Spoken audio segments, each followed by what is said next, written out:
Praise the Lord. आज की सुबह के लिए हम प्रभु का धन्यवाद करते कि परमेश्वर ने समय दिया है मेरे प्यारों, उसकी आराधना करने के लिए, उसकी सेवा और उसकी प्रशंसा करने के लिए परमेश्वर पिता ने हमें समय दिया। आइए इस समय हम अपने उद्धारकर्ता परमेश्वर की स्तुति करेंगे, तारीफ करेंगे, प्रशंसा करेंगे और विशेष वचन की तरफ आज हम जाएंगे और जानेंगे कि आज की सुबह परमेश्वर का वचन हमसे क्या बात करना चाहता है। जी हाँ, जरूर हम आज प्रभु के वचन से मुख्य बात करेंगे और आज का विषय हमारा रहेगा आंसुओं का खजाना। जी हाँ, हमारा विषय होगा आंसुओं का खजाना। थोड़ा सा अटपटा जरूर है, लेकिन जरूर परमेश्वर का संदेश आपको इसमें से मिलेगा और मेरा मानना है कि परमेश्वर का आत्मा आप में से प्रत्येक से बातें करेगा और ये आंसुओं के खजाने के बारे में जानने का अवसर देगा और किस प्रकार से खजाना परमेश्वर की नजर में बड़ा अद्भुत है। इन बातों को हम जानेंगे और समझेंगे। हम आंसुओं की बात कर रहे हैं। जी हाँ, आंसू बहाने वालों को दुनिया फेल कहती है, असफल कहती है। फेल व्यक्ति अपने जीवन में, अपने कामों में जो फेल हो चुका है वो आदमी आंसू बहाता है, ऐसा दुनिया कहती है। और दुनिया वालों की नजर में आंसू बहाने वाला व्यक्ति फेल व्यक्ति है, एक असफल व्यक्ति है, हारा हुआ व्यक्ति है। आंसू जो है वो हार का प्रतीक माना जाता है। जब लोग हार जाते हैं तब आंसुओं को लोग हार गया है इसलिए रो रहा है, इस प्रकार से बातें करते हैं। कई बार लोग कहते हैं कि रोना एक कमजोरी है, रोने वाले व्यक्ति कमजोर व्यक्ति है, हर बात में रोता है, हर बात में रोती है, हर घड़ी परेशान रहता है या रहती है, तो ये उसकी कमजोरी है। लगातार रोता रोता रोता ये उसकी कमजोरी है, लोग इसको कमजोरी मानते हैं। और आंसू जो है वो चीजों का अंत है, ये मानते हैं लोग कि सब खत्म हो चुका है, सब समाप्त हो चुका है और इसलिए आंसू है। तो दुनिया वालों की नजर से अगर हम समझने का प्रयास करें तो ये सारी बातें नकारात्मक है, फेल बताती है, असफल बताती है एक व्यक्ति को कि तू हारा हुआ है, ये हार का प्रतीक है, तू फेल व्यक्ति है, ये तेरी कमजोरी है या तेरी सभी चीजों का अंत हो चुका है, इसलिए तू रो रहा है, इसलिए तेरे आंसू है। लेकिन जब हम बाइबिल को ध्यान से पढ़ते हैं और बाइबिल को समझना शुरू करते हैं तो बाइबिल बात करती है कि विश्वासियों के द्वारा बहाया गया एक एक आंसू परमेश्वर के लिए खजाना है। हालेलुया। जी हाँ, मैंने कहा विश्वासियों के द्वारा बहाया गया एक एक आंसू परमेश्वर के लिए खजाना है, खजाना। जी हाँ, ये अद्भुत खजाना है परमेश्वर के लिए। आइए थोड़ा वचनों के साथ समझने का प्रयास करेंगे ताकि आपको भी समझ में आ जाए मैंने क्यों इन बात को खजाना कहा और ये खजाना किस प्रकार से हो सकता है। आइए इसको जानेंगे। मेरे साथ निकालेंगे भजन संहिता 56 और वचन 8, Psalm 56 and verse 8, जहां ऐसा लिखा है, तू मेरे मारे मारे फिरने का हिसाब रखता है, तू मेरे आंसुओं को अपनी कुप्पी में रख ले, क्या उनकी चर्चा तेरी पुस्तक में नहीं है।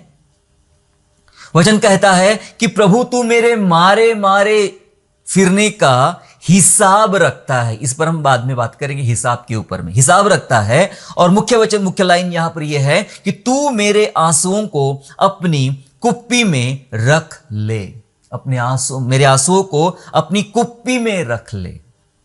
देखो, कुप्पी में तो तेल रखा जाता था। कुप्पी में, बाइबल के जमाने की हम बात करें तो कुप्पी में तेल रखा जाता था और तेल अपने आप में एक खजाना था। लोग तेल इकट्ठा करते थे, तेल बचा के रखते थे, तेल का स्टॉक इकट्ठा करते थे, वो उनके लिए खजाना था। जैसे तेल खजाना था, उस समय का इत्र जो था, सुगंधित इत्र, वो उनके लिए खजाना था। लोग खजाने के स्वरूप में इस प्रकार से तेल या अन्य चीजें इकट्ठा करके रखते थे। और परमेश्वर का वचन, परमेश्वर के वचन में लिखा गया है, एक परमेश्वर का दास कहता है कि प्रभु तू मेरे आंसुओं को अपनी कुप्पी में रख ले। क्यों भाई, क्यों? कुप्पी में तो तेल रखा जाता है, कुप्पी में सुगंधित इत्र रखा जाएगा, जो एक मूल्यवान है, जो एक दौलत है, जो एक संपत्ति है, उसे रखा जाएगा। तेरे आंसू कैसे संपत्ति हो गए? तेरे आंसू कैसे संपत्ति हो गए? जी हां, ये मुख्य बात है। इसी विषय को आज हम बाइबल से समझने जा रहे हैं मेरे प्यारो। कुप्पी में रख ले मतलब ये खजाना है प्रभु, तू कुप्पी में रख ले। और परमेश्वर उस खजाने का आदर करता है, परमेश्वर उन आंसुओं का आदर करता है। और सचमुच बाइबल बात करती कि मैंने तेरे आंसुओं को देखा है। प्रभु बात करता मैंने तेरे आंसुओं को देखा है, तेरे आंसुओं को जमा किया है। और इसलिए वचन कह रहा है कि कुप्पी में रख ले, खजाने के समान कुप्पी में रख ले। ये खजाना है तेल। आपको याद है एलीशा के समय की घटना, जब भविष्य वक्ताओं के चेलों में से एक व्यक्ति की पत्नी थी और वो विधवा हो चुकी थी, उसका पति मर चुका था, उसके दोनों बच्चों को उठाने की धमकी दी जा रही थी क्योंकि किसी का उसके मरे हुए पति ने कर्ज लिया था, लोन लिया था। और वो जब बच्चों को उठाने के लिए आए थे, दौड़कर प्रभु के दास के पास गई। आपको घटना दूसरा राजा 4 अध्याय में 1 से लेकर 7 तक आपको मिल जाएगी। और वो कहती है कि मैं क्या करूं, इस समय मैं क्या क्या कर सकती हूं। तो परमेश्वर के दास एलीशा ने उससे कहा तेरे पास क्या है? उसने कहा मेरे पास थोड़ा कटोरे में थोड़ा तेल है और कुछ नहीं है। परमेश्वर ने एक छोटी संपत्ति, वो तेल एक संपत्ति थी, उस संपत्ति को बहुगुणित किया।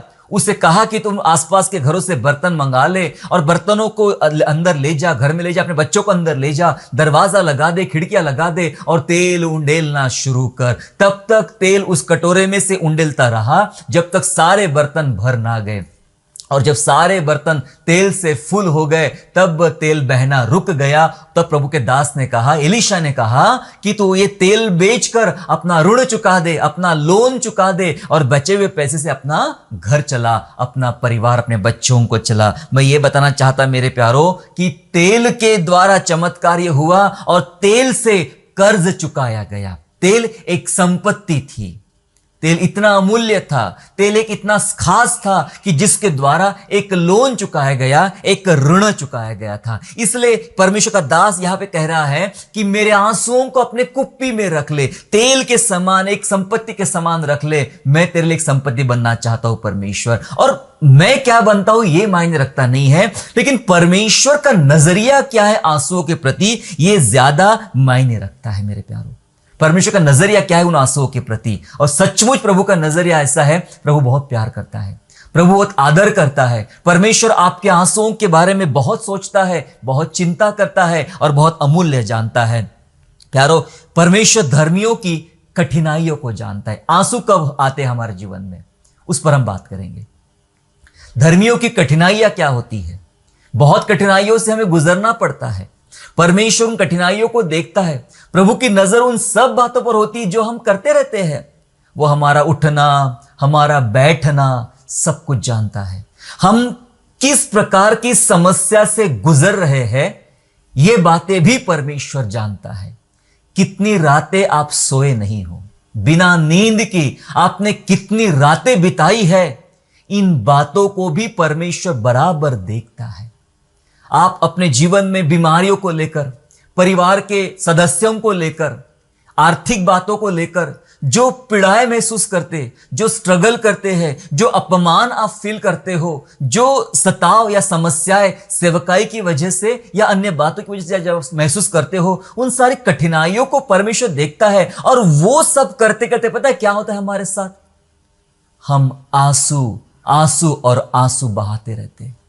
दाऊद कहता है मेरा बिछौना मेरे आंसुओं से भीग जाता था, मेरा बिछौना मेरे आंसुओं से भीग जाता था। वो कहता है प्रभु तूने मेरी गिड़गिड़ाहट को सुना है, तूने मेरे आंसुओं पर ध्यान लगाया है।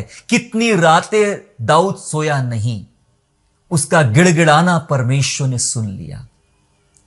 परमेश्वर के ऐसे कितने लोग हैं बाइबल में जो रोते रहे, जो पीड़ाओं में थे, समस्याओं में थे, मुश्किलों में थे और उनकी पीड़ाओं पर परमेश्वर ने चित्त लगाया। परमेश्वर उनकी कठिनाइयों को जानता था। जी हां, आप चाहे जिस किसी समस्या से गुजर रहे हो और वो समस्या के कारण आप रो रहे हो, आप दुआओं में रो रहे हो, आपके आंसू से लगातार आंसू बहना बंद नहीं हो रहा है, लगातार आप रोते रहते हो।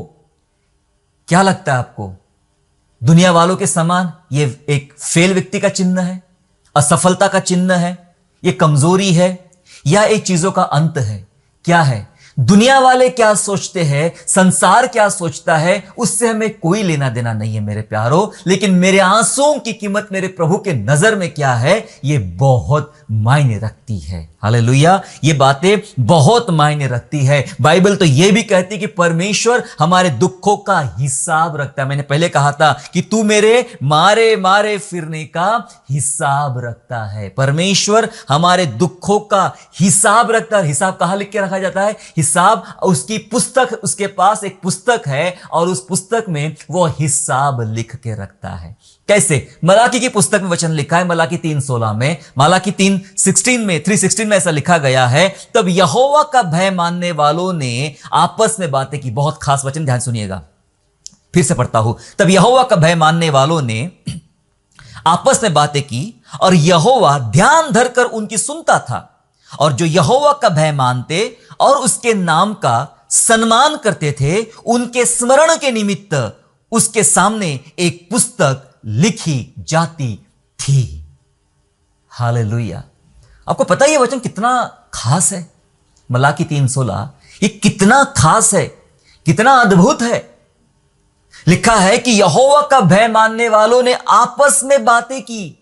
ये आपस में बातें का मतलब क्या होता है? वे अपने दुखों को बांट रहे हैं। जब आप यहोवा के भय मानने वाले लोग हैं, जब आप संगति करते हो, जब आप एक साथ इकट्ठा होते हो, तो अक्सर क्या होता है? अक्सर लोग चुगली करते हैं, ईर्ष्या करते हैं, इसकी उसकी निंदा करते हैं। वो बातें सचमुच बेकार की बातें हैं, शापित बातें हैं। लेकिन जब कलीसिया इकट्ठी हो, जब धर्मी इकट्ठा हो जाए, परमेश्वर के लोग इकट्ठा हो जाए, उनकी चर्चा हो एक दूसरे के दुखों के बारे में, एक दूसरे की चिंताओं के बारे में, एक दूसरे से प्रार्थना करे। जब मरियम देखती है कि मुझे अपनी कुटुंबिनी के पास जाना है, इलीशिबा के पास जाना है, वो एक गर्भवती है, ये भी एक गर्भवती है, उसका एक अपनी समस्या है, मरियम की अपनी समस्या है। वे जो दोनों मिलते हैं तो किसी की निंदा करने के लिए नहीं मिलते हैं, वे किसी की चेष्टा करने के लिए नहीं मिलती है, इसकी उसकी बातें करने के लिए नहीं मिलती है। उन दोनों के मिलने का उद्देश्य परमेश्वर का आज्ञा अनुसार या परमेश्वर की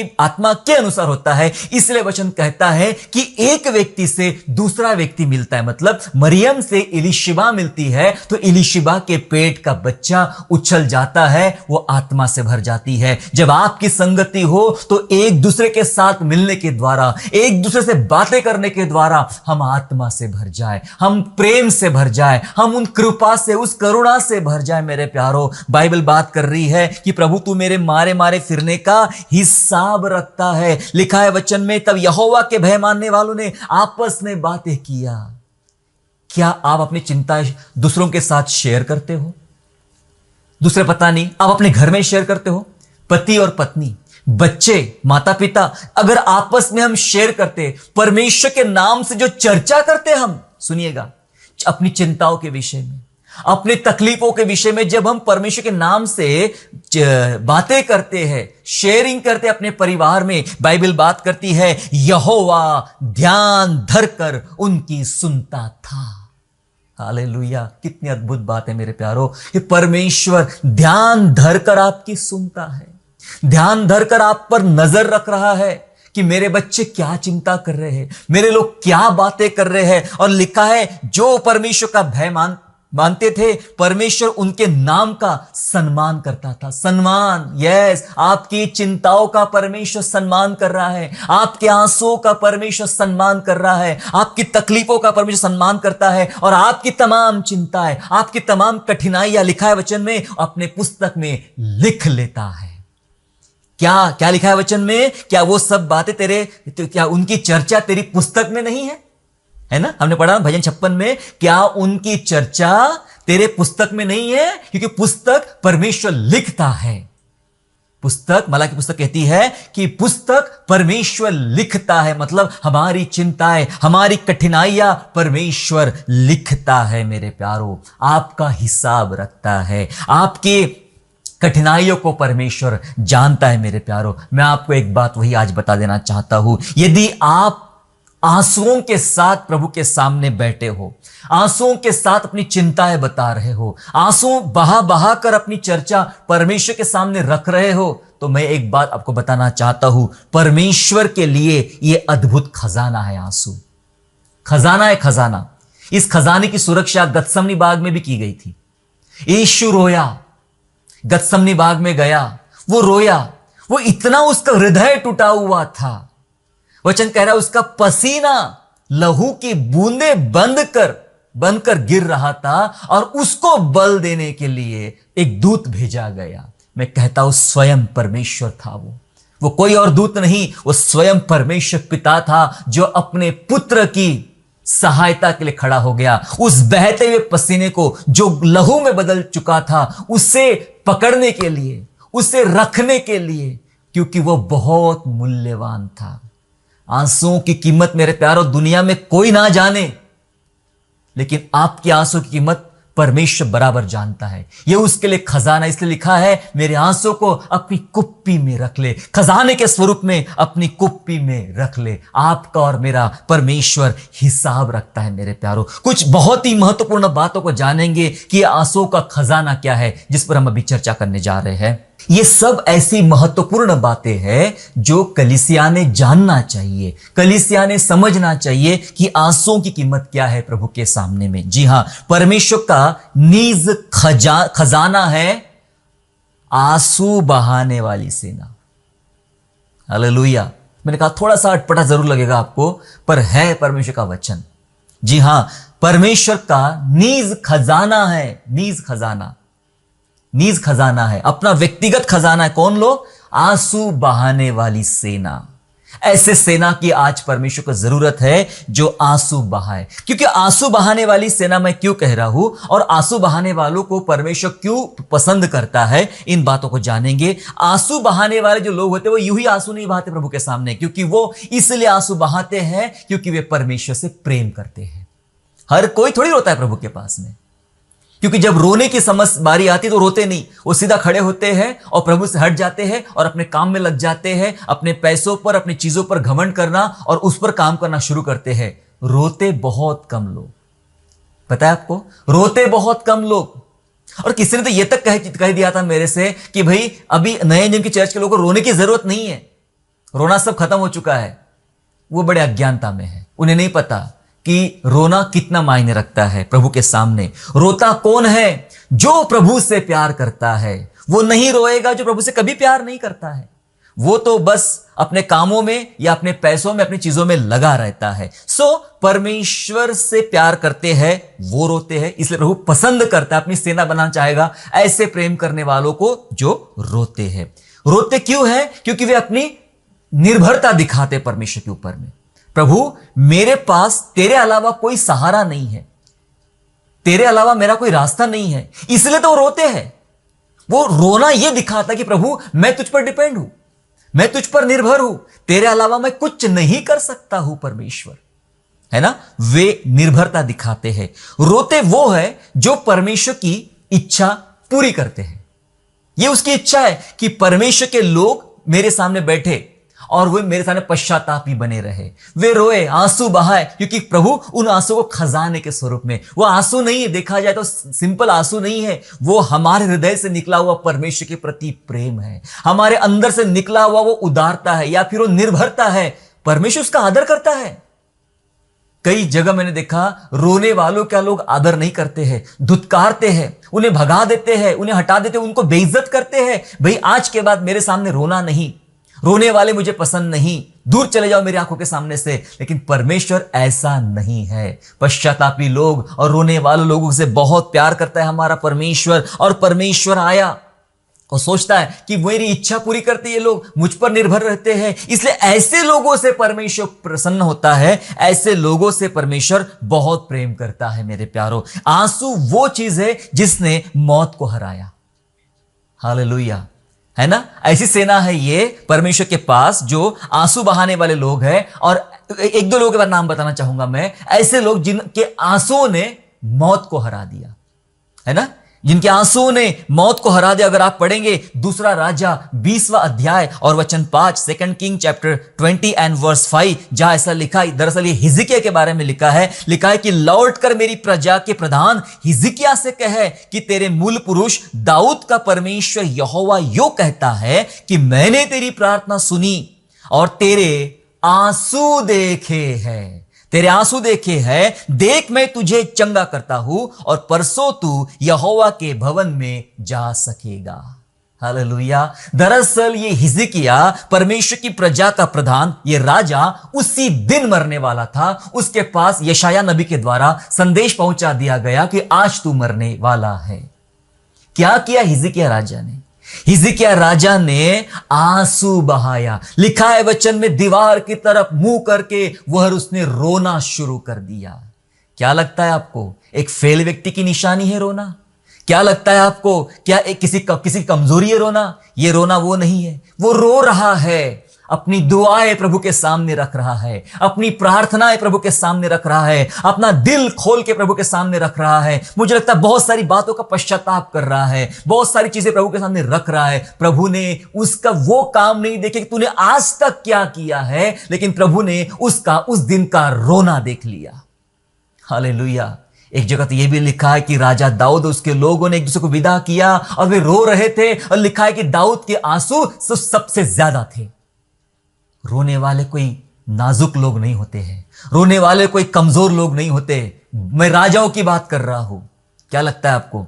बहुत सारे लोग ये सोचते रोना महिलाओं का काम है, रोना कमजोरों का काम है, पुरुष तो रोता नहीं है। क्या कहावत है वो, एक डायलॉग है, मर्द को दर्द नहीं होता। कौन कहता है? या राजा है हिजकिया राजा, इतना बड़ा राजा। मैंने राजा दाऊद के बारे में बात किया, राजा था। राजा यहोशापात के बारे में बाइबल बात करती है, वो राजा था। और भी कितने बड़े बड़े राजा, राजाओं की छोड़ो, हमारा उद्धार करता प्रभु यीशु मसीह, वो भी रोया। किसने कहा मर्द को दर्द नहीं होता है? भाई सबको दर्द होता है।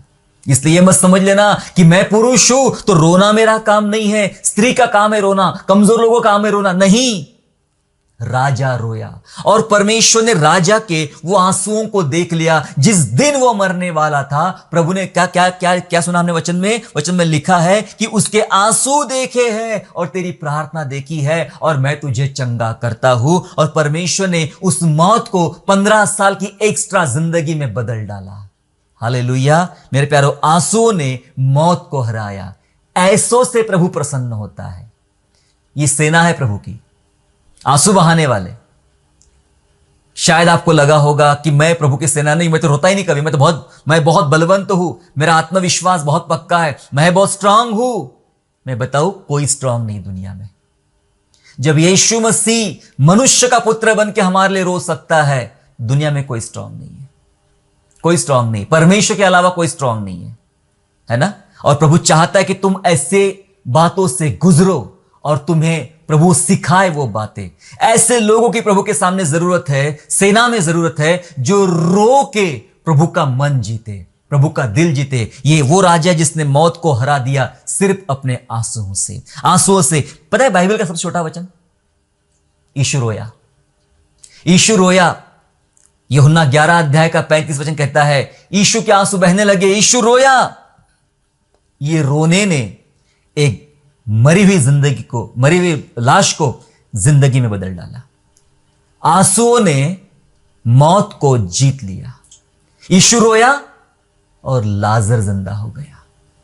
यीशु रोया, लाजर की कब्र पर आकर यीशु रोया। ये रोना वो रोना नहीं था जो हम रोते हैं, अपने प्रियजनों की कब्रों पर जाकर रोते हैं। ये रोना वो नहीं था। यीशु का रोना वो रोना था जिसने मौत को जीवन में बदल डाला। यीशु रोया, हिजकिया रोया, जिंदगी मिली। यीशु रोया, मरा हुआ लाजर जिंदा हो गया। रोने में वो सामर्थ्य है। बाइबल का सबसे छोटा वचन, यीशु रोया। और कौन रोया? और कौन रोया बाइबल में? हन्ना रोई। हन्ना रोई बाइबल में। बाइबल बात करती, हन्ना के आंसुओं ने, उसकी कोख तो मरी हुई थी, वो तो बांझ थी, उसमें जीवन नहीं था, लेकिन उसने रोई। बाइबल सिखा रही है कि परमेश्वर के भवन में जाकर याजक वहां बैठा हुआ है और वहां वो रोई, और ऐसा रोई कि याजक को लगे ये तो पीकर आई है करके। ऐसा रोई, उसके आंसुओं ने उसकी मरी हुई कोख को जीवन दान दे दिया, और एक नहीं, एक से अधिक बच्चों की मां उसको बनाया। हालेलुया। रोना, ऐसे की सेना की परमेश्वर को जरूरत है। हालेलुया, है ना? रोने वाली सेना चाहिए। आज वही कम है। और पता है परमेश्वर का नियम भी यही है क्यों ये रोए और रोने के द्वारा इन्होंने जिंदगी क्यों पाई? क्योंकि परमेश्वर का नियम भी यही है। परमेश्वर का नियम हमें ये सिखाता है। भजन संहिता 126 के 5 में ऐसा नियम है, जो आंसू बहाते हुए बोते हैं वे जय जयकार करते हुए लवने पाएंगे। ये नियम है परमेश्वर का। जो आंसू बहाते हुए बोते हैं, चाहे मैंने अब 3 ही उदाहरण आपको दिया, और भी बाइबल में उदाहरण है पर मेरे पास टाइम नहीं है। जो आंसू बहाते हुए बोते हैं, क्या आप अपनी जिंदगी आंसुओं के साथ बिता रहे प्रभु के सामने में? आंसू बहाते बोते बो रहे हो, चिंता मत करना, क्योंकि आप जय जयकार करते हुए लवने पाएंगे। यीशु रोया और जय जयकार के साथ लाजर जिंदा हुआ। हिजकिय्याह रोया और जय जयकार के साथ 15 साल की आयु मिल गई। बहुत कुछ हुआ। हन्ना रोई और रोई उसने जय जयकार के साथ 1 से अधिक बच्चों की माता बनी। हालेलुया। मैं आपको वही बताना चाहता मेरे प्यारो, रोने वाले सेना की परमेश्वर को जरूरत है। क्योंकि हमने क्या देखा अभी? वचन कहता है कि यहोवा के डरवैयों ने आपस में बात किया और यहोवा बराबर कान दे के सुनता रहा। उनका सम्मान करता था, उनकी चिंताओं का, उनकी कठिनाई को सम्मान करता और किताब में लिख लेता था। आप जो जो बातें कर रहे हो ना, धर्मियों के साथ फेलोशिप में बातें कर रहे हो, प्रभु सुन रहा है, लिख रहा है और अपने अपने समय पर उसका जवाब वो देने जा रहा है। हालेलुया। इसलिए आपसे निवेदन है, जब भी कलीसिया मिलती है, संगति करते हो, इधर उधर की चेष्टा करना, ईर्ष्या करना, निंदा करना, कानाफूसी करना बंद करे और सिर्फ बातें परमेश्वर के नाम से करे। क्योंकि परमेश्वर वहां उपस्थित है, वो सुन रहा है और वो लिख रहा है। उसे लिखने में डिस्टर्ब ना करे, लिखने दे, क्योंकि वही लिखी हुई बातों का जवाब परमेश्वर आपके जीवन में लाने वाला है। हालेलुया। नियम सुना ने प्रभु के वचन का, जो आंसू बहाते हुए बोएंगे वो जय जयकार के साथ कटनी काटने पाएंगे। आज प्रॉफिट का जमाना है। आज लोग प्रॉफिट की बात करते, भविष्यवक्ताओं की बात करते, ये प्रॉफिट, वो प्रॉफिट, वो प्रॉफिट। लेकिन पता है, प्रॉफिट तो बहुत है, रोने वाले प्रॉफिट नहीं है। समझे आप? रोने वाले प्रॉफिट नहीं है, रोने वाले भविष्यवक्ता नहीं है।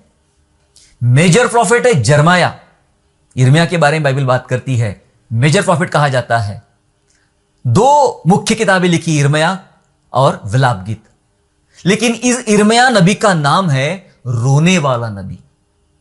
इसकी यिर्मयाह की सेवकाई के बारे में जाने समझ में आएगा क्या भयंकर, क्या अद्भुत सेवकाई थी और कितना दुख झेला उसने सेवकाई के दौरान, कितना सताव झेला उसने सेवकाई के दौरान, यह आपको देखने को मिलेगा। और इस नबी का नाम है रोने वाला नबी। इसे रोने वाला नबी कहते हैं। आज लोग अपने आप को प्रॉफिट कहते हैं, प्रॉफिट्स का जमाना चल रहा है। ये प्रॉफिट, बस प्रॉफिट का मतलब चंगाई करना ही नहीं होता है, प्रॉफिट का मतलब भविष्यवाणी करना ही नहीं होता है, प्रॉफिट का मतलब रोना भी होता है।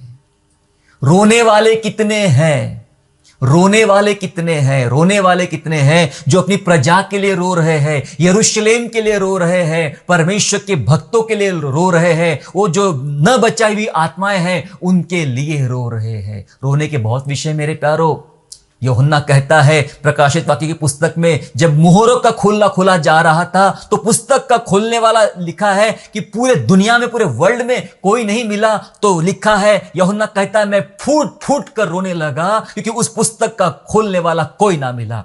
तब उसने एक वाणी सुनी कि एक है जिसने मौत पर विजय प्राप्त किया है, वो यीशु है, उसे अधिकार है उस पुस्तक को खोलने का। हालेलुया।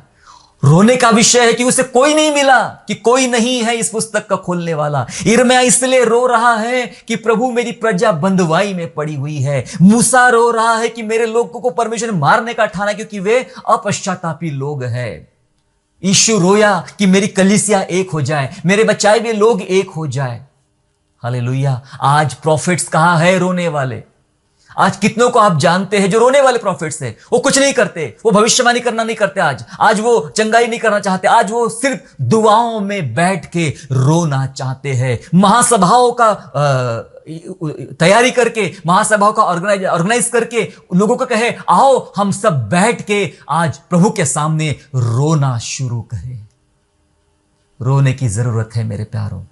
आज दुआओं में रोने की जरूरत है, प्रभु के सामने बैठना है। समस्या गंभीर होती चली जा रही है, दुनिया बदलती चली जा रही है, कलीसिया के लिए आंसू बहाने वालों की बहुत कमी हो गई है। आज चकाचौंध की दुनिया आ गई है, ये वो ऐसा वैसा बहुत कुछ चल रहा है, पर आंसू वाली कलीसिया किधर है? आंसू बहाने वाली कलीसिया किधर है? कहां है यिर्मयाह? कहां है यिर्मयाह? ढूंढो, कहां मिलता है रोने वाला नबी? यिर्मयाह ढूंढ के निकालो, उसके साथ बैठो और रोना शुरू करो। निनिवे के लोगों ने रोना शुरू कर दिया, बचा लिए गए। हालेलुया, हालेलुया, बचा लिए गए। बाइबल कहती है प्रेरितों के काम 7 में भी, और बाइबल कहती है निर्गमन की पुस्तक में भी, कि जब इजराइलियों ने रोया, उनकी कराहट और उनका रोना परमेश्वर ने सुन लिया और उनको बचाने के लिए वो उतर आया। हालेलुया। आज रोने वालों की जरूरत, अगर बचाव चाहते हो तो रोने वालों की जरूरत है। मैं ये नहीं कह रहा कि ये जरूरी नहीं है, चिन्ह और चमत्कार चंगा ये भी जरूरी है, लेकिन साथ में वो रोने वाले किधर है? वो रोने वाली प्रार्थनाएं किधर है? रोने की जरूरत है मेरे प्यारो। आप और मैं बैठ के आज प्रभु के सामने रोए, प्रभु के सामने रोए मेरे प्यारो। आंसू, जब आप आंसू बहाते हो, पता है प्रभु आपकी प्रार्थना का जवाब दे रहा होता है। जब आप आंसू बहा रहे होते हैं तो परमेश्वर आपकी प्रार्थनाओं का जवाब दे रहा होता है। ऐसा लिखा है परमेश्वर के वचन में, इब्रानियों की पत्री अध्याय 5 और वचन 7 में। दरअसल यीशु के बारे में लिखा गया है। हिब्रू चैप्टर 5 एंड वर्स 7 ऐसा कहता है, उसने अपनी देह के दिनों में रहने के दिनों में ऊंचे शब्द से पुकार पुकार कर और आंसू बहा बहा कर उससे जो उसको मृत्यु से बचा सकता था प्रार्थनाएं और विनती की, और भक्ति के कारण उसकी सुनी गई। क्या लिखा है? आंसू बहा बहा कर उसने प्रार्थना किया और भक्ति के कारण उसकी सुनी गई। यस, एकलौते पुत्र पर प्रभु यीशु मसीह की पिता परमेश्वर ने सुन ली। आपके आंसुओं के द्वारा जो प्रार्थना की जाती है, परमेश्वर उस प्रार्थनाओं का जवाब देता है। सवाल यह है कि हम कितना रोते हैं दुआ में, कितना आंसू बहाते हैं दुआ में। आप अकेले में बैठ के क्या बातें कर रहे हो? प्रभु के लोगों से मिलते हो तो क्या बातें कर रहे हो? यहोवा सुन रहा है, यहोवा लिख रहा है। अगर आप 3 अध्याय मलाकी के आगे पढ़ना शुरू करें 16 से आगे, तो लिखा है, मैं अपने पुत्रों के साथ ऐसा व्यवहार करूंगा कि जैसे वो मेरे सगे पुत्र है, और उनके लिए मैं इंतजाम करूंगा। हालेलुया। अपने बच्चों के साथ व्यवहार करेगा परमेश्वर, उनके आंसुओं का जवाब देने वाला परमेश्वर है। हालेलुया। कदाचित रात को रोना पड़े, सुबह हंसोगे, सुबह आनंद मिलेगा आपको। रोने की जरूरत है मेरे प्यारों। हम कई बार अपने जीवन में अलग अलग बातों को लेकर रोते रहते हैं। अगर मैं भी अपने बारे में, अपने परिवार के बारे में बात करूं, हम बहुत बार ऐसे सिचुएशन से गुजरते हैं कि बस रोने के अलावा कुछ नहीं बचता। कई रातें जागी है, मैं, मेरी पत्नी, कितनी बार तो वो जागती रहती, दुआ करते रहती है, सोचते रहती है। उन जागने को भी प्रभु देखता है। कई चिंताएं, कई बातें, कई समस्याएं रहती मेरे प्यारों, प्रभु सब वो देखता है। मैं आपको अपना अनुभव बताना चाहता हूं। परमेश्वर आपका जागना, आपका टूटना, आपका मारा मारा फिरना, आपका विपत्ति में पड़ना, वो सब देखता है और उसका परमेश्वर जवाब देता है। बीते कई सालों में परमेश्वर ने मुझे कई सारी चीजों का जवाब दिया, और आने वाले समय में बहुत सारी बातों का परमेश्वर जवाब देने जा रहा है, क्योंकि बाइबल हमें यही सिखाती है, क्योंकि आंसुओं के साथ की गई प्रार्थना, उसके जवाब निश्चय आते हैं। ये सारी बातें रोना और आंसू बहाना है, लेकिन क्या कोई ऐसी जगह है जहां जाकर ये आंसुओं का अंत हो जाएगा? क्या ऐसा कोई स्थान है जहां आंसू नहीं बहाना पड़ेगा? इंसान पैदा होने के दिन से मरने के दिन तक रोते रहता है। क्या ऐसा कोई स्थान होगा? है ना, हम सब सोचते क्या ऐसा कोई स्थान होगा जहां आंसुओं का अंत होगा, आंसू नहीं होंगे? मैं आपको एक जगह बताना चाहता हूं। जल्दी जल्दी टिकट बुक कर लीजिए, हम बहुत जल्द मिलेंगे वहां पे। अपना अपना सभी लोग टिकट बुक कर लीजिए। वो ऐसी एक जगह है जहां आंसू खत्म कर दिए जाएंगे, आंसू नहीं रहेंगे, सिर्फ आनंद, आनंद और आनंद होगा। है ना, कई लोग सोचते हैं आज हम बहुत तंग आ गए लाइफ में, यहां वहां परेशान हो, चलो कहीं घूमने चलते, हम गोवा घूमने चलते हैं, हम कहीं कश्मीर घूमने चलते हैं। क्यों? वहां आनंद मिलेगा, 2 दिन का आनंद लेते हैं, वापस आके रोने में बैठ जाते हैं। पर एक ऐसा प्लेस मैं आपको बताना चाहता हूं, एक बार वहां चले जाओ, दोबारा लौटने का आपकी इच्छा नहीं होगी और शायद लौट भी नहीं पाएंगे। वो जगह की टिकट जल्दी बुक कर लो। चलो मैं आपको डेस्टिनेशन बता रहा हूं कि कौन सी जगह है। जगह है रेवलेशन अध्याय 7 और वचन 17। प्रकाशित वाक्य अध्याय 7 और वचन 17, ये जगह है स्वर्ग। स्वर्ग ऐसी सुंदर जगह, जी हां, ये स्वर्ग, स्वर्ग जगह है। लिखा है 7वां अध्याय रेवलेशन चैप्टर 7 एंड 17 वर्स कहता है, क्योंकि मेमना जो सिंहासन के बीच में है उनकी रखवाली करेगा और उन्हें जीवन रूपी जल के सोतों के पास ले जाया करेगा, और परमेश्वर उनकी आंखों से सब आंसू पोंछ डालेगा। हालेलुया। यहां कोई आंसू पोंछने वाला नहीं है, यहां कोई हमारे पीछे भागने वाला नहीं है। लोग सिर्फ परंपराएं और नियम निभाने आ जाते हैं। कोई मरा, आएंगे 2 आंसू बहाने के लिए, वापस चले जाएंगे। लेकिन सच्चा आंसू पोंछने वाला कोई है तो परमेश्वर है।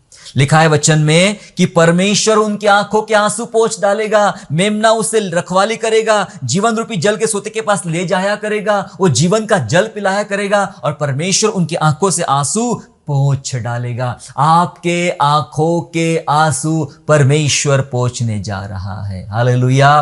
पर कब? अभी नहीं, जब हम स्वर्ग जाएंगे। जल्दी टिकट बुक करा लीजिए। स्वर्ग जाएंगे तो वहां हमारे सारे आंसू खत्म कर दिए जाएंगे और वह सदा काल का आनंद रहेगा मेरे प्यारों। लेकिन ये जो आंसू हम बहा रहे हैं ना, ये सब उसकी पुस्तक में लिखे जाएंगे, ये सब खजाने के स्वरूप में जमा किए जाएंगे, और सचमुच जब हम स्वर्ग में जाएंगे ये खजाना प्रभु सबके सामने खोल के रख देगा। यस, ये खजाना सबके सामने प्रभु खोलेगा और बताएगा, मेरे दास ने, मेरी दासी ने, मेरे बेटे ने, मेरी बेटी ने पृथ्वी पर रहते हुए उसने जीवन भर आंसू बहाए, और उन आंसुओं को मैं लगातार इकट्ठा करता गया। वो मेरे लिए कीमती है, वो मेरे लिए मूल्यवान है, वो मेरे लिए खजाना है। प्रभु कहता, मैं इकट्ठा करता गया। देखो ये कौन सा खजाना मैं आपके सामने रख रहा हूं, और वो प्रकट करेगा कि मेरे बेटे ने क्या यातनाएं झेली। प्रकाशित वाक्य में खोल के रख दिया सारा खजाना प्रभु ने, कि उसके संतों ने, उसके डरवैयों ने कितने कितने प्रकार के दुख झेले, कितनी कितनी यातनाएं झेली, वो सबके सामने प्रभु ने खोल के रख दिया। ये खजाना प्रभु सबके सामने बांटेगा, कहेगा ये वो खजाना है। हालेलुया। मेरे आंसुओं को प्रभु अपनी कुप्पी में रख ले। ये खजाना, इसलिए मैंने आज सिखाया आंसुओं का खजाना। लोग क्या कहते हैं मुझे नहीं पता, आप क्या सोचते मुझे नहीं पता, लेकिन मैं एक बात जो सीखा हूं और आपको आज सिखाना चाहता हूं कि आंसू से बड़ा कोई ऐसा मार्ग नहीं है जो आपको परमेश्वर तक पहुंचा दे। आंसू वो माध्यम है जिसके द्वारा आप परमेश्वर को प्रसन्न कर सकते हैं। आंसू वो माध्यम है जिसके द्वारा आप बहुत से जटिल प्रार्थनाओं के जवाब प्राप्त कर सकते हो। आंसू वो माध्यम है जिसके द्वारा आप प्रभु के हृदय को स्पर्श करते हो, प्रभु से मिल जाते हो। भजन ऐसा कहता है कि तूने मेरा उठना बैठना देखा है, मेरे बेडौल तत्व को तूने देखा है प्रभु, जो दिन ब दिन बनाए जाते थे। ऐसी कौन सी बात है जो परमेश्वर नहीं जानता है? कौन सी बात है जिसका प्रभु का ध्यान नहीं है? आपकी कठिनाइयों की क्या वो जानता नहीं? वो लिख रहा है, वो लिख रहा है, ऐसा लिखा है। बहुत इज्जत करता है आपके आंसुओं की, आपकी उन शिकायतों की, आपकी उन कठिनाइयों की बहुत इज्जत करता है। लिखा है यहां पर वचन में, हमने पढ़ा। लिख रहा है, जवाब देने जा रहा है। मैं जानता हूं आपका हृदय, कईयों का हृदय शायद इस समय भर गया है कि मैं अपने लाइफ में आंसुओं से भीगा हूं, या मैं अपने आंसुओं में नहीं भीग पा रहा हूं, मैं आंसू नहीं बहा पा रहा हूं। कौन सी चीज ने आपको रोक के रखा है? तोड़िए उसको आज। कोई प्रकार घमंड है जो आपको रोने नहीं दे रहा है। कोई प्रकार की ऐसी बात है, आपने अपना दायरा बना के रखा, मेरे पास पैसा बहुत है मैं रोऊंगा नहीं, मेरे पास शक्ति बहुत है मैं रोऊंगा नहीं, मेरे पास लोग बहुत है मैं रोऊंगा नहीं। तोड़िए उनको, हटाइए उनको जो आपको नम्र नहीं होने दे रहे, जो आपको टूटने नहीं दे रहे, जो आपको पिघलने नहीं दे रहे। हटाइए उनको, बैठिए। मर्द को भी दर्द होता है, बैठिए प्रभु के सामने, रोइए, अपनी दुआ रखिए अपने लोगों के लिए, अपने परिवार के लिए, कलीसिया के लिए, इस देश के लिए, और उन न बचाई हुई आत्माओं के लिए रोइए। आज ऐसे रोने वाले की सेना की जरूरत है परमेश्वर को। क्या आप उस सेना का हिस्सा बनना चाहोगे? आइए हम लोग दुआ करें, आंसू के साथ चले प्रभु के सामने, अपने हृदय में आंसू बहाए, अपने आंखों में आंसू ले और प्रभु के चरणों में चले और प्रभु से कहे, प्रभु मैं तेरे पास आता हूं, मेरी प्रार्थना को सुन। Thank you Jesus Lord, hallelujah Lord, धन्यवाद यीशु। नाश होने से उन्हें बचा लो, बंधन में जो है उन्हें छुड़ा लो, नाश होने से उन्हें बचा लो।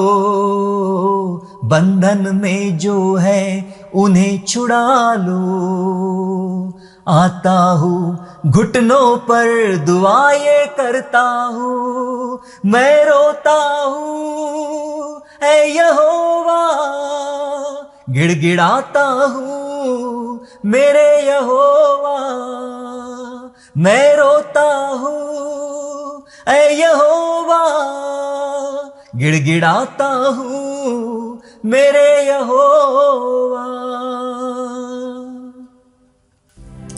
यस प्रभु, नाश होने से बचा लो। कितने सारे लोग तो नाश हो रहे हैं, जो बचाए नहीं गए हैं, और जो बचाए गए उनमें भी बहुत सारे लोग ऐसे प्रभु जो नाश होने की कगार पर पहुंचे हैं। हम अपने जीवन में कितनी सारी कठिनाइयों को देख रहे प्रभु, बीमारी से गुजर रहे, आर्थिक समस्या से गुजर रहे, कितनी रातें बिना सोए बिताई प्रभु, सब आपने देखा है प्रभु। हमें बचाइए, हमारे आंसुओं का हिसाब आपने रखा है प्रभु, धन्यवाद। इस संसार के लोग रोने वालों को ठुकरा देते हैं, लेकिन मेरा स्वर्गीय पिता, तूने हम रोने वालों को अपना लिया, अपना खजाना बना लिया प्रभु, धन्यवाद करते हैं। धन्यवाद पिता, आज हमारे आंसुओं को देखिए, आज हमारे आंसुओं का जवाब दीजिए पिता परमेश्वर। हमारे आंसुओं के द्वारा हमारे जीवन में आश्चर्य कर्म कीजिए, हमारे आंसुओं के द्वारा प्रभु हमारी प्रार्थनाओं को सुनिए, हमारे लिए चमत्कार कीजिए प्रभु। हम रोते हैं अपने बच्चों के लिए प्रभु यीशु, आप धरती पर गिर पड़े और उन महिलाओं से कहा कि मेरे लिए मत रो, परंतु अपने बच्चों के लिए रो, क्योंकि वो बहुत बड़ी गुलामी में जाने वाले हैं, बंधुआई में जाने वाले हैं। प्रभु आपने रोना सिखाया, आपने अपने लोगों को रोना सिखाया प्रभु, हमें रोना सिखा, आपके सामने बैठकर रोना सिखा। आज रोने वालों की जरूरत है प्रभु, रोने वाले नबी इर्मया जैसे लोगों की जरूरत है पिता परमेश्वर। क्या मैं वैसा बन सकता हूं? क्या हम वैसे बन सकते हैं कि हृदय में तड़प के साथ प्रभु जी, बड़े बोझ के साथ प्रभु जी, हम लोगों के लिए रोने वाले बने। प्रभु आइए, हमें तोड़िए प्रभु, आज आइए प्रभु, हमें तोड़िए, आज हमें तोड़कर एक नया बर्तन बनाइए जो परमेश्वर की सेवा के लिए इस्तेमाल हो, जिसके अंदर ऐसी बातें हो कि कलीसिया का एक निर्माण हो सके पिता परमेश्वर। प्रभु सहायता कर पिता। उन बीमारों के लिए हम रोते हैं, उन कंगालों के लिए हम रोते हैं, उन पापियों के लिए हम रोते हैं, उन निर्बलों के लिए हम रोते हैं प्रभु जी, वो अंधकार में पड़े लोगों के लिए रोते हैं। हम उन लोगों के लिए रोते पिता जो आत्मिकता में पिछड़े हैं प्रभु जी, आत्मा में नहीं है प्रभु जी, हम उनके लिए रो रहे पिता। उन्हें छुड़ा, उन्हें बचा। लोग विश्वास में आके संसार की तरफ भाग रहे, उनके घरों में बहुत कुछ बुरा हो रहा है, वे प्रभु के साथ नहीं चल पा रहे हैं, विश्वास ही नहीं है प्रभु, अनुग्रह मांगते, हम उनके लिए रोते हैं प्रभु। उन्हें छुड़ाइए और उन्हें बचाइए प्रभु। धन्यवाद प्रभु कि आप ऐसे काम अब अपने बच्चों के जीवन में करने जा रहे हैं। धन्यवाद स्तुति करते, धन्यवाद करते। हमारे आंसू अपने कुप्पी में रख ले पिता राजा, हम जानते ये अद्भुत खजाना होगा मेरे प्रभु के लिए। धन्यवाद स्तुति करते हैं, धन्यवाद के साथ उद्धार करता प्रभु यीशु के नाम से प्रार्थना मांगते हैं, आमेन। आशा करता हूँ आज के संदेश के द्वारा आपने आशीष प्राप्त किया है। यदि सचमुच आपने आशीष प्राप्त किया है तो इस संदेश को दूसरों के साथ शेयर कीजिए, और हमारे दूसरे भी संदेशों को सुनने के लिए हमारे चैनल को सब्सक्राइब करें और नोटिफिकेशन के लिए बेल आइकन को दबाइए। और हाँ, यीशु पर विश्वास करना ना छोड़े, वो आपको आशीषमय स्थानों की ओर आगे ले जाएगा। God bless you all.